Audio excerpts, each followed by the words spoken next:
हमारे सामने ये कसर लिखी हुई है 2/5।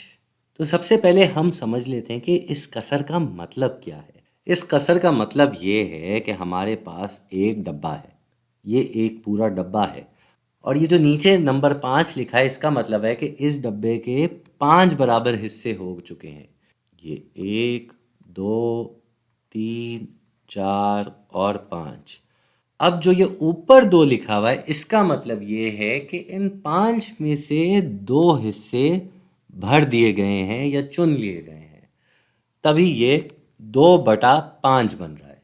अब इस 2/5 को समझने का एक और तरीका ये है कि भाई इसके 5 हिस्से हुए थे इस डब्बे के, तो इस एक हिस्से का मतलब हुआ 1/5 और दूसरा हिस्सा जो है वो भी 1/5 के बराबर है, तो ये भी 1/5 हो गया। यानी कि अगर हम इन दोनों को आपस में मिला दें, जमा कर दें, तो ये 2/5 के बराबर हो जाएंगे।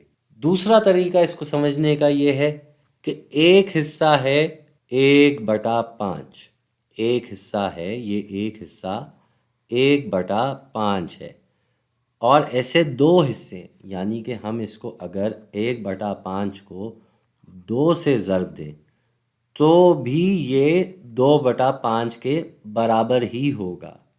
तो जब भी हम किसी कसर को किसी एक पूरे नंबर से ज़र्ब दे रहे होते हैं तो ये कसर के ऊपर वाले नंबर से ज़र्ब हो जाता है, नीचे वो नंबर ऐसे का ऐसा ही रहता है।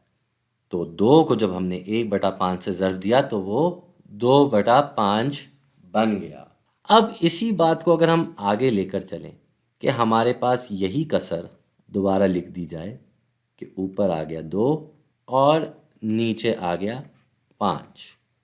इसको अगर हम ज़र्ब देने जा रहे हैं, जी ज़र्ब देने जा रहे हैं 3 से, तो इसका क्या मतलब होगा? इसका मतलब ये होगा, अगर हम इसी बात को आगे लेके जाएं, 2/5 को हम ऐसे लिख दें। कैसे लिख देंगे? हम इसको लिखेंगे कि 2 ज़र्ब हो रहा है 1/5 से।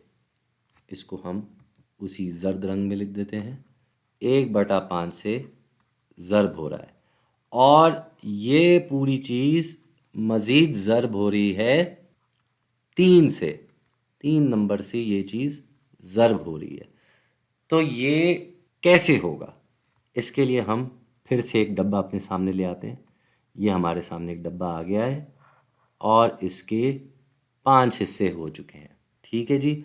तो 2/5 का क्या मतलब था कि हम इन 5 में से 2 हिस्से रंग कर चुके हैं। ये एक हिस्सा रंग हो गया और ये दूसरा हिस्सा भी रंग हो गया। तो 5 में से 2 हिस्से रंग हो गए।